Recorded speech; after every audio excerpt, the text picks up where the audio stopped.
করার চেষ্টা করছেন।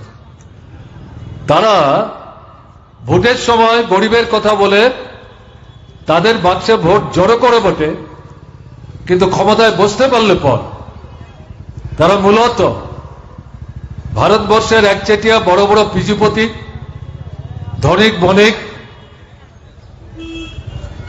ভূস্বামী, কালোবাজারি, বেআইনি মজুদদারি যারা করেন, পুঁজির পাহাড়কে পর্বতে পরিণত করেন, তাদের স্বার্থ রক্ষা করার চেষ্টা করে চলেছেন। স্বাভাবিকভাবেই আমরা যারা বামপন্থী আন্দোলনে বিশ্বাস করি, আমরা সেখানে এই মোহে আক্রান্ত না যে এই সরকার এই দেশের গরিব মানুষ, নিম্নবিত্ত অংশের মানুষ, পেছনে পড়া অংশের মানুষ, দারিদ্র পীড়িত মানুষ, তাদের স্বার্থে রক্ষায় তারা নীতি নির্ধারণ করবেন এবং অর্থনৈতিক যে কর্মসূচি, যেটা খুবই গুরুত্বপূর্ণ, তার প্রতিফলন যে বাজেটের মধ্য দিয়ে ঘটে, সেই বাজেট সেভাবে তারা রচনা করবেন। ব্যতিক্রম একটি দুটো ক্ষেত্রে যে ঘটেনি তা না, কিন্তু সার্বিকভাবে বলা যাবে না। এই সময়ের মধ্যে ৭৮ বছরে একটা দুটা এরকম সরকার কেন্দ্রে প্রতিষ্ঠিত হয়েছে, যেগুলো সরকারে টিকে থাকবার জন্য বামপন্থীদের সমর্থন গ্রহণ করা ছাড়া তাদের সামনে ভিন্ন কোনো পন্থা খোলা ছিল না। সেই পরিস্থিতিতে বামপন্থীরা এই সরকারের উপর প্রভাব বিস্তার করে গরিব, মধ্যবিত্ত, নিম্নবিত্ত অংশের মানুষের স্বার্থে বাজেটে বা নীতিমালা নির্ধারণের প্রশ্নে চাপ সৃষ্টি করে কিছু কিছু বিষয় বাধ্য করার ক্ষেত্রে সাফল্য দেখিয়েছেন। যদিও সার্বিকভাবে তারা যা চেয়েছিলেন সব জিনিস তাদেরকে দিয়ে করাতে পেরেছিলেন, ঘটনা কিন্তু তা না। এটা যদি আমরা উল্লেখ না করি তাহলে সত্যের অপলাপ হবে। তাই আমি সংক্ষেপে বিষয়টি এখনো উল্লেখ করবার চেষ্টা করলাম। তাই এই পরিস্থিতিতে বর্তমান সময়ে পাঁচটি বামপন্থী রাজনৈতিক দল তারা যেটা উপলব্ধি করেছেন সঠিকভাবে, শুধু বিরোধিতা করলে চলবে না। কেন বিরোধিতা করছি এবং তার সঙ্গে সঙ্গে বিকল্প কি, সে বিকল্প যদি জনগণের সামনে উপস্থিত করে তার সপক্ষে জনমত তৈরি করে এই বিকল্প নীতি বাস্তবায়নের জন্য কেন্দ্রীয় সরকারের উপর চাপ সৃষ্টি করার সংগ্রামকে তীব্রতর করে তুলতে না পারেন, তাহলে পরে শুধু বিরোধিতা এটা একটা আনুষ্ঠানিক বিষয়ে পরিণত হতে বাধ্য। সেই দৃষ্টিভঙ্গি নিয়ে বিকল্প কিছু বক্তব্য বাজেটের সাথে সম্পর্কযুক্ত, এর বাইরে আমি যেতে চাইছি না, তারা উল্লেখ করার চেষ্টা করেছেন। সেগুলো সম্পর্কে আপনাদের সামনে দু চারটি কথা আমি বলবার চেষ্টা করব। আমাদের দেশে যারা তথ্য ঘাটাঘাটি করেন তারা জানেন, আরএসএস নিয়ন্ত্রিত বিজেপি যখন সরকারে আসে, বড় বড় যারা কোটিপতি, ডলারে যারা তাদের পুঁজির হিসাব করেন, এদের সংখ্যা ১০০ জনের বেশি ছিল না, বরং তার চাইতে কিছু কম। কিন্তু এই 10 বছর 11 বছরে এই সংখ্যা 200 ছাড়িয়ে গেছে। সম্পদের পাহাড় চূড়ায় তারা এখন অবস্থান করছে। আমরা বামপন্থীরা পার্লামেন্টের ভেতরে, পার্লামেন্টের বাইরে আমাদের দেশের আভ্যন্তরীণ অর্থনীতিকে শক্তিশালী করবার জন্য জনস্বার্থে যাতে সরকার, রাজ্য এবং কেন্দ্রের সরকার হাতে হাত মিলিয়ে কার্যকরী ইতিবাচক পদক্ষেপ গ্রহণ করতে পারেন, তাতে অন্যতম একটা গুরুত্বপূর্ণ দাবি আমরা করে আসছি। সেটা কি, এই যে বড় বড় বিত্তমান যারা কোটি কোটি টাকার মালিক, যারাও জানা, তাদের যে সম্পত্তি, তাদের উপর কেন্দ্রীয় সরকারকে কর ধার্য করতে হবে, সম্পদ কর। কারণ এই যে সম্পদ তারা পাহাড়ে পরিণত করেছেন, পর্বতে পরিণত করেছেন, এটা মানুষকে লুণ্ঠন করে। কাজেই সেই মানুষের স্বার্থে সরকারের বাজেট জনস্বার্থবাহী কর্মসূচি রূপায়ণ করতে গেলে পর সরকারের যে তহবিল অর্থ ভান্ডার তাকে শক্তিশালী করতে গেলে পর মানুষকে লুট করে যারা সম্পদের পাহাড় তৈরি করেছে তাদের সম্পদের উপর কেন সরকার চাপ সৃষ্টি করে সেখান থেকে সেখানে আর্থিক আয় অর্জনের ব্যবস্থা করবে না। কিন্তু দেখা গেল এবারকারও যে বাজেট সেই বাজেটে বড় বড় পুঁজিপতি যারা তাদের ক্যাশাগ্রহ এই সরকারটা স্পর্শ করার চেষ্টা করেনি। কাজে এখানে বিরোধী পাঁচটি বামপন্থী রাজনৈতিক দল দাবি জানিয়েছেন যে এদের উপর সম্পদ কর এটা বিরাট অঙ্কের টাকা না, শতকরা হারে 4 ভাগ তাদের উপর সম্পদ কর ধার্য করো এবং এই টাকা যদি সংগ্রহ করা যায় একটা বিরাট অঙ্কের টাকা ভারত সরকারের কোষাগারে আসবে, যার উপর ভিত্তি করে জনস্বার্থে সারা দেশে ব্যাপক ইতিবাচক কর্মসূচি নেওয়া সম্ভব।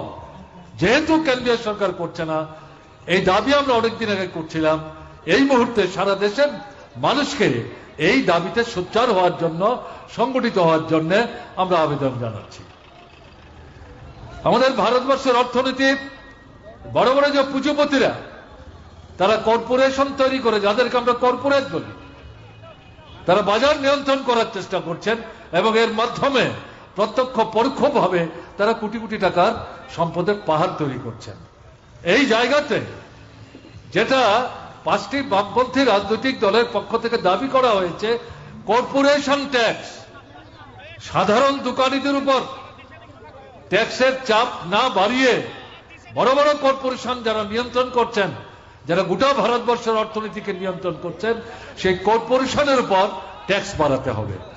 একদিকে বড় বড় পুঁজিপতিদের সম্পদের উপর সেখানে ট্যাক্স আর কর্পোরেশনের উপর ট্যাক্স, এই দুটো যদি করা যায় তাহলে একটা বিরাট অঙ্কের টাকার ব্যবস্থা সেখানে করা সম্ভব, যেটা করতে পারলে পর আমাদের দেশের সামগ্রিক উন্নয়নের ক্ষেত্রে কেন্দ্র এবং রাজ্যের সরকার যদি ইতিবাচক পদক্ষেপ নিতে চান তাহলে সেখানে সেই পদক্ষেপ গ্রহণ করে তাকে বাস্তবায়িত করা সম্ভব। এটা কঠিন কাজ না, কিন্তু কেন্দ্রের সরকার এটা করার ক্ষেত্রে খুব একটা আগ্রহ দেখাচ্ছে বা দেখাবে, এটা মনে করলে চলবে না। তার জন্য আন্দোলনের কোনো বিকল্প নাই। এর বাইরে যেটা সেটা হচ্ছে কৃষকের যে উৎপাদিত সামগ্রী, আমাদের দেশের অর্থনীতির এখনো মূল ভিত্তি হচ্ছে কৃষি। কৃষকের উৎপাদিত সামগ্রীর পণ্যের ন্যায্য ন্যূনতম দাম, অর্থাৎ উৎপাদন যে খরচের চাইতে যাতে তাদের হাতে যখন বাজারে এই পণ্য বিক্রি করতে যান, যাতে বিক্রি করে তার চাইতে খানিকটা হলো কিছু বেশি টাকা তারা হাতে পেতে পারেন, তার ব্যবস্থা করবার জন্য আপনারা যারা খবর রাখেন তারা জানেন, গত বেশ কয়েক বছর যাবত আমাদের দেশে সম্মিলিতভাবে একটা ধারাবাহিক কৃষক আন্দোলন চলছে। স্বাধীনতার পর এত বড় কৃষক আন্দোলন গত ৭৫-৭৭ বছরে ভারতবর্ষে সংগঠিত হয়নি। প্রায় ৫০০ শতাধিক কৃষকদের সংগঠন, তারা নানা ভাবনা, নানা চিন্তা, নানা দর্শন, তাদের পতাকার রঙের মধ্যে বৈচিত্র্য আছে, স্লোগানের মধ্যে নানা পার্থক্য ফারাক আছে, কিন্তু এই মূল দাবিটাকে ভিত্তি করে ৫০০ সংগঠন একটা জায়গায় সংগঠিত হয়েছিলেন। তার উপর ভিত্তি করে তারা আন্দোলন সংগ্রাম চালিয়েছেন।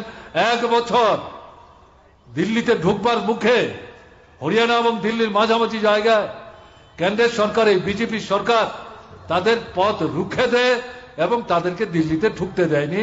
এবং তাদের দাবি এটাই ছিল যে ৩টা কৃষি আইন প্রকৃতপক্ষে কৃষি এবং কৃষকের স্বার্থের পরিপন্থী তোমরা গ্রহণ করেছ, এগুলো বাতিল করতে হবে।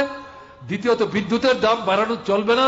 তৃতীয় এবং প্রধানত, উৎপাদিত সামগ্রী, কৃষি উৎপাদিত সামগ্রী প্রত্যেকটা পণ্য সহায়ক মূল্যে কেন্দ্রীয় সরকার রাজ্যের সরকারকে সাথে নিয়ে কৃষকদের কাছ থেকে, প্রকৃত উৎপাদকদের কাছ থেকে সরাসরি কেনবার ব্যবস্থা করতে হবে।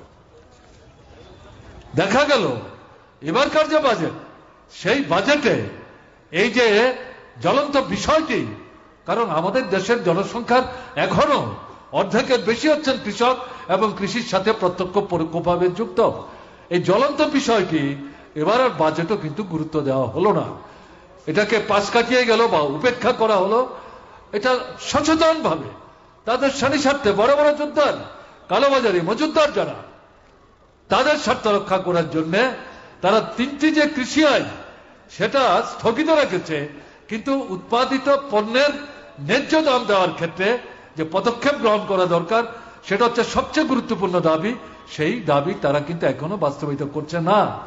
5টি বামপন্থী দলের পক্ষ থেকে এই প্রসঙ্গটি উত্থাপন করে সারা ভারতবর্ষের জনগণকে, শুধু কৃষক না সমস্ত অংশের মানুষকে ঐক্যবদ্ধভাবে কেন্দ্রীয় সরকারের উপর চাপ সৃষ্টি করে এই আইন প্রণয়ন করে কৃষকের কাছ থেকে তার উৎপাদিত পণ্য সরাসরিভাবে সরকার যাতে কিনবার ব্যবস্থা করে তার জন্য সোচ্চার আন্দোলন তৈরি করবার জন্য আবেদন জানানো হয়েছে।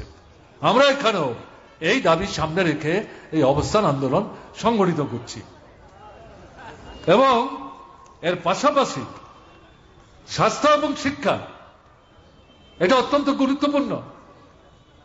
মানুষ যেমন দুটো পায়ের উপর দাঁড়ায়, কাজে আমাদের দেশের ছেলে মেয়ে যারা ভবিষ্যৎ নাগরিক, দেশ পরিচালনার দায়িত্ব যাদের স্কন্ধে ভবিষ্যৎ দিনে অর্পিত হবে, সেই নাগরিককে মানুষের মতো মানুষ হিসাবে গড়ে তুলতে গেলে পর শিক্ষা এবং স্বাস্থ্যের মতো দুটো মৌলিক বিষয়, এই বিষয়ের প্রতি সরকারকে বিশেষভাবে নজর দিতে হবে।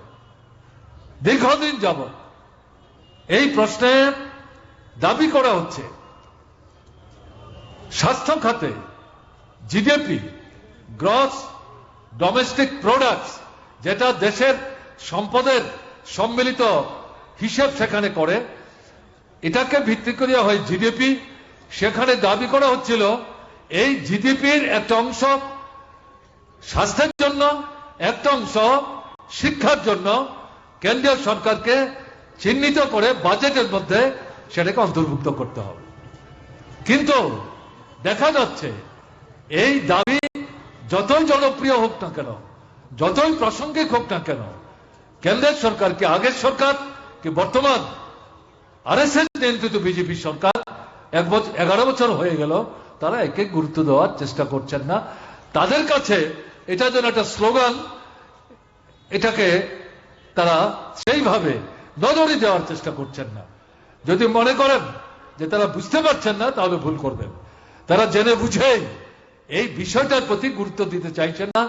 তারা মূলত এই দেশের বড় বড় একচেটিয়া পুঁজিপতি ব্যবসা বাণিজ্যের মধ্য দিয়ে মুনাফা করে যারা তাদের সম্পদকে স্ফীত থেকে স্ফীততর করছে, তাদের হাতে শিক্ষা এবং স্বাস্থ্যের মতো এই দুটো গুরুত্বপূর্ণ বিষয় তারা তুলে দিয়ে তাদের এই দুটো ক্ষেত্রকে একটা ব্যবসার ক্ষেত্র, মুনাফা অর্জনের ক্ষেত্রে তারা যাতে কাজে লাগাতে পারে তার সুযোগ দেওয়ার জন্য এই যে দাবিতে ছাত্ররা আন্দোলন করছে, যুবকরা আন্দোলন করছে, ব্যবহারজীবী বুদ্ধিজীবী অংশের মানুষ, গণতান্ত্রিক অংশের মানুষ দলমত নির্বিশেষে এই দাবি আন্দোলন করছে, এটাকে তারা গুরুত্ব দিচ্ছে না।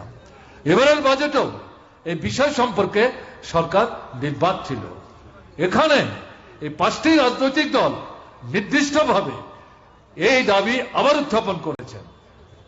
স্বাস্থ্য খাতে জিডিপির অন্তত 3 ভাগ এবং শিক্ষা খাতে জিডিপির অন্তত 6 ভাগ আলাদাভাবে চিহ্নিত করে বাজেটে অন্তর্ভুক্ত করে শিক্ষা এবং স্বাস্থ্যের ব্যয় নির্বাহের বৃহত্তম অংশের দায়িত্ব কেন্দ্রীয় সরকারকে গ্রহণ করতে হবে। রাজ্য সরকারের সাথে